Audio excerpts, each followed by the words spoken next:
Shalom, queridos Habrim y Haverot, bienvenidos a otro estudio más. Hoy 23 de Elul 5782, preparándonos para Rosh Hashanah Yom Kippur, estudiando Torah, rezando y recitando la Selijot aquí en Kol Tuv Sefarad. Y hoy comenzamos el sexto capítulo de Hilchot Melahim u Milhamot Eihem y sus guerras, hablando de la guerra. Y de nuevo quiero hacer un llamado. Estas son alajot pesadas. Esto no es un material apto para menores de edad. Se van a discutir cosas de una envergadura moral y un calibre filosófico bastante alto. Entonces no recomiendo este video ser visto por menores de edad, y también aquellas personas que hayan tenido experiencias directas de la guerra y que no quieran reactivarlas incluso para estudiar alajá. Esto es perfectamente entendible, y una persona debe estudiar las Torot que puedan llegarle al alma.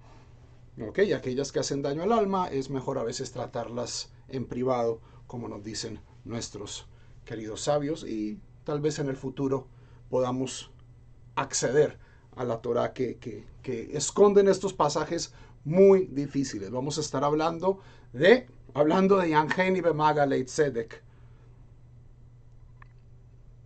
Cuando uno está dentro de la guerra es a veces, o siempre, imposible medir su justicia o su injusticia.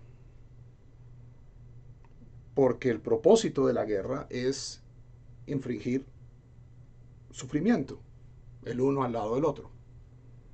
Esto lo vemos desde la antigüedad hasta, tristemente, el sol de hoy. Causar más bajas civiles, militares, destrucción, costos, para convencer al otro campo, al otro bando, de lo que sea que se esté peleando. Esta no es la naturaleza ideal del mundo, pero definitivamente desde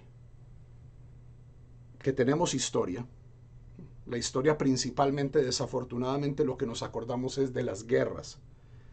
Entonces, si esta es una actividad humana, y desafortunadamente, dado la localización de nuestro pueblo geográficamente en su historia muy larga, esta es una alajá que hemos tenido que ejercitar y que sufrir.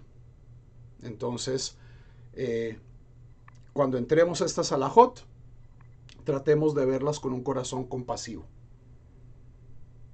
¿Okay? Puede que esto sea una cosa teórica, y en muchos casos vamos a ver que son alajot teóricas.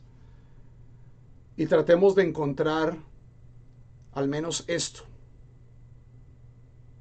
Si bien para muchas personas la noción de que Dios, un Dios absolutamente bondadoso y bueno, pueda mandar alajot sobre la guerra, parece contradictorio, hay que entender que estas leyes llevan guiándonos desde hace 3000 años, y que hace 3000 años la guerra era como hoy una realidad innegable. Y si el pueblo de Israel ha de participar en una guerra, debe hacerlo de una manera especial. Y por eso es que estas alajot existen. Con sus virtudes, vamos a ver que en muchos casos, presentan un estándar moral superior ciertamente a sus contemporáneos, pero también a veces está pidiendo cosas que hoy en día, en mi opinión, ningún judío estaría dispuesto a hacer. Al menos yo no estaría dispuesto a hacer. Afortunadamente, como hemos hablado en otras ocasiones, estas reglas son reglas del pasado. Vamos a hablar de las 7 naciones y de Amalek, y vamos a comenzar a hablar de este tema, que es la razón por la cual yo quiero enseñar estos textos, donde vamos a ver de qué verdaderamente son las 7 leyes de Noah. El movimiento noahida tiene mucha acogida en el mundo hispano. La fuente única de alajot sobre Bnei Noach, Mitzvot Bnei Noach, es Mishneh Torah del Rambam, siguiendo el Talmud. Entonces vamos a ver exactamente qué son estas leyes, para quién son y cómo sirven. En osim milchama im adam ba'olam, no hacemos guerra con ninguna persona en la tierra. H korin lol shalom, hasta primero proponerle paz. Leas un par de parashot. Antes de entrar a la guerra se debe ofrecer la posibilidad de paz. Esta es una regla. Echad milchemet hareshut veechad milchemet mitzvah. Tanto en los casos de las guerras opcionales, es decir, guerras de expansión territorial, tanto así como en las guerras que son obligatorias, como la exterminación de los amalequitas, las 7 naciones, incluso con los enemigos jurados del pueblo de Israel, se debe ofrecer paz. Shene Emar, pues está dicho en Deuteronomio 20:10, Kiti krav el ir leilahem aleja bekarata aleja le shalom. Cuando te acerques a una ciudad para hacer guerra con ella, primero debes ofrecerle paz. La llamarás a la paz. Veimishlimu vekibelu sheva mitzvot shenitztavu benei Noach aleichen en horgir mehem neshama. Y si aceptan el tratado de paz y reciben las 7 mitzvot que recibieron los hijos de Noach sobre ellos, recordemos cuáles son. La única mitzvah positiva, establecer cortes legales, es decir, establecer un sistema de justicia, no cometer idolatría, no blasfemar, no robar, no matar, abstenerse de comer ever min hahai, es decir, un pedazo de animal que todavía esté vivo, y no cometer transgresiones sexuales. 7 mitzvot, 6 negativas, 1 positiva. Si aceptan esto, en Horgin Mehem Neshama, no se toca el pelo a una sola persona, Vejareigen Lemas, y deben ofrecer tributo a sus conquistadores, en este caso el pueblo de Israel. Shene Ema, se ha dicho de paso, esto no se aplica hoy en día halágicamente en Israel. De nuevo, estas son las guerras de los reyes. El Estado de Israel no es una monarquía, aunque sí existe, es un claro precedente en lo que se llama Tohar Haneshek, que es el programa de ética militar de las Fuerzas de Defensas de Israel, la cual fue compilada por rabinos, filósofos, eticistas y también combatientes, y pues presenta un estándar moral muy alto que, se ha dicho de paso, existe, se enseña y, como siempre, hay mucha gente que lo cumple y hay algunos que lo incumplen, y ahí es donde surgen los problemas. Pero que haya un código de ética moral que esté basado en las fuentes, sí, eso existe. Y lo que básicamente dice es: el guerrero judío debe tener una aproximación a la guerra muchísimo, con un estándar ético moral más alto, lo cual es algo muy difícil, porque el acto de la guerra en sí es un acto inmoral. Es un acto de asesinato, es un acto de hurto. Vamos a ver que también hay una connotación de violencia sexual. Entonces, tratar de legislar esto es algo muy difícil, es tratar de contener dinamita.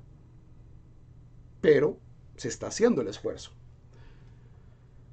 Veyuleja la más, pues, veavaduja. ¿De dónde sacamos esto? Del mismo capítulo 20 de Deuteronomio 11, y serán para ti tributo y te servirán. Kibelu alejem hamas velo kibelu haavdut. Si reciben ofrecer tributo, pero no reciben ser siervos de Israel, o shekibelu haavdut, o aceptan la servidumbre, pero no aceptan el tributo, ein shomim lahem ad shekablu shnechem. No los escuchamos hasta que acepten ambos. והעבדות שקבלוהו שיהיו נבזין ושפלים למטה ולא ירימו ראש בישראל. Estas son palabras muy duras de escuchar hoy en día. Recordemos el contexto original de donde salen, que es el contexto de las guerras imperiales y menos imperiales de la edad de bronce tardía, o de la edad de hierro temprana. ¿Qué significa servidumbre? Que ellos entiendan que son Nivazim, que son deshonrados, Ushfelim, más bajos, y no se vayan a levantar en contra de Israel, es decir, una población sometida, Ela ihiu kevushim tachat yadam, sino que estén bajo el control de sus conquistadores. Velo itmanu al Israel shum davar shebaolam, y ninguno de ellos podrá ejercer autoridad sobre alguien de Israel. Se ha dicho de paso, esta misma halajá es derivada de lo que ya hemos hablado, de que los gerim, es decir, los prosélitos, de acuerdo al Rambam, no podemos ocupar ciertas posiciones dentro del pueblo de Israel. Esto proviene de que originalmente la palabra ger en la Torah no significa converso, prosélito, sino que significa extranjero que vive dentro de las fronteras de Eretz Israel. Y muchas de estas personas eran de estos pueblos sometidos, de estos pueblos cananeos que vivían en Eretz Israel y que tras ser derrotados habían aceptado, pero se habían quedado en la tierra.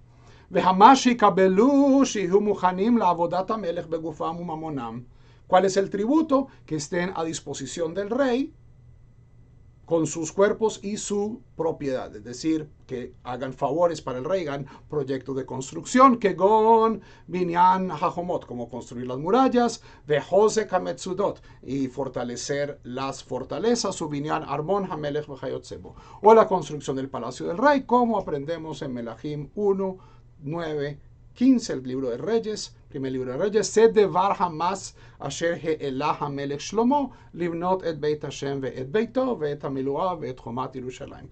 Este es el impuesto, pero este es un impuesto en trabajo. Esto no es solo un impuesto monetario, este es el siglo X. Las monedas son cosas que usan reyes y ejércitos. La gente en general no tiene dinero en los bolsillos. Y cuando la gente paga sus impuestos prácticamente en especie. Traen sus korbanot, traen comida, traen lo que cultivan, a lo que se dedican, y ofrecen también su fuerza de trabajo para proyectos generales. ¿Ok? Y este es el impuesto que el rey Shlomo mandó a llamar para construir la casa de Hashem y su casa y llenarla y las murallas de Jerusalén. Ved kol arei hamiskenot asher hayu li Shlomo, y todas las casas de los graneros que tenía Shlomo. Esto es Reyes 1, 9, 20. Kol ha'am hanotar min ha'emori. ¿Y quién construyó esto? Todo el pueblo que quedaba de los amorreos. Es decir, de un proceso de conquista de varios siglos, quedaba gente de los cananeos originales y servían a disposición del rey. Veía alem Shlomo lemas oved ad hayom hase. Y Shlomo los adquirió como una fuerza de trabajo a su disposición hasta el día de hoy. Mi bnei Israel lo natan Shlomo eved ki hem anshei hamilchama ve'avadav ve'sarav ve'shloshav ve'sarei richvo u'farashav. Pero los generales, los siervos directos del Shlomo, sus ministros, sus sirvientes, las personas que asistían a su carroza, todos eran del pueblo de Israel y no eran de estas naciones extranjeras. ¿Ok? Es una realidad difícil, pero muestra, al menos, no nos olvidemos, después de esta cosa tan difícil de tragar para una audiencia moderna, recordemos la primera parte, la primera baba, así se llama en la discusión, la primera puerta de esta alajá, que es siempre buscar la paz, incluso con aquellos enemigos que la Torah nos va a decir a continuación, con los que no se debe hacer paz. Yesh lamelech lehatnot imachem shikach chatzi mamonam o hakarkaot veyaniach kol hametaltalin o hametaltalin veyaniach hakarkaot kefi ma sheyatne. El rey puede ofrecer los siguientes esquemas de victoria. ¿Ok? Puede tomar la mitad del dinero y sus tierras y les deja los metaltalim, es decir, herramientas, burros, caballos, o hametaltalim, o puede quedarse con los ganados, las herramientas y dejarles las tierras que fima sheyatne, de acuerdo a lo que se acuerde. Hay acuerdos de paz, hay armisticios. Ve'asur le shaker bebritam. Está prohibido mentir en estos acuerdos. Ulechazev lahem achar sheishlimu. Y hacer trampa después de que ya han dado la paz. Ve'kibelu sheva mitzvot. Y han recibido las 7 mitzvot, de las cuales no hemos hablado, porque este es un punto bien, bien importante. En el país ideal que presenta la Torah, en la estructura política ideal que está presentando la Torah aquí, al menos en un lenguaje antiguo, en un lenguaje de la Edad de Hierro. Reyes, templos, concilios y también tácticas de guerra que definitivamente hoy no consideraríamos, a pesar de que consideramos otras, en muchos casos, mucho más barbáricas, cosas comunes. Es parte de la miopía de vivir en estos tiempos, pero definitivamente aquí vamos a describir actos inmorales.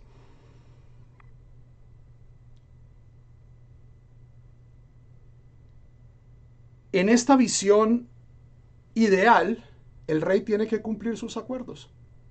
Y las personas que queden en este país, si bien no van a ser judíos, en el sentido de que van a adorar al Dios de Israel, aunque vamos a ver que también hay incentivos para que esto suceda, pero al menos que no adoren otros dioses. La presencia de idolatría en esta república, no es una república, en esta monarquía ideal que presenta la Torá, no tiene lugar. Igual el comportamiento ilegal, el comportamiento, el asesinato. O sea, este era parte del problema de los pueblos cananeos, al menos como lo describe el Tanaj. Pueblos que sacrificaban a sus hijos, pueblos que tenían prácticas con las que Israel no podía convivir. Entonces aquí muestra un esfuerzo de tratar de que la gente que queda incluida en este espacio, en este espacio político, tenga también derechos y deberes, porque una vez adquieren Sheva Mitzvot Bnei Noach, ya son parte del sistema legal de la halajá y reciben una increíble cantidad de beneficios. O sea, todas las veces que en la Torah dicen y el ger debe participar, esto no está hablando directamente de las personas como yo que se han convertido al judaísmo, sino está hablando literalmente de personas no judías que viven entre el pueblo de Israel. Muchos de ellos pueden ser descendientes de estos pueblos enemigos y van a recibir toda una serie de asistencias sociales, de garantías legales, incluso dentro de una monarquía, de un sistema, como estamos viendo, de la Edad de Hierro. Javerim y Javerot, creo que hicimos demasiada teoría hoy, pero avanzamos 3 alajot. Nos vemos mañana con el resto de Hilhot Melahim. Continuamos ahora con la tefila.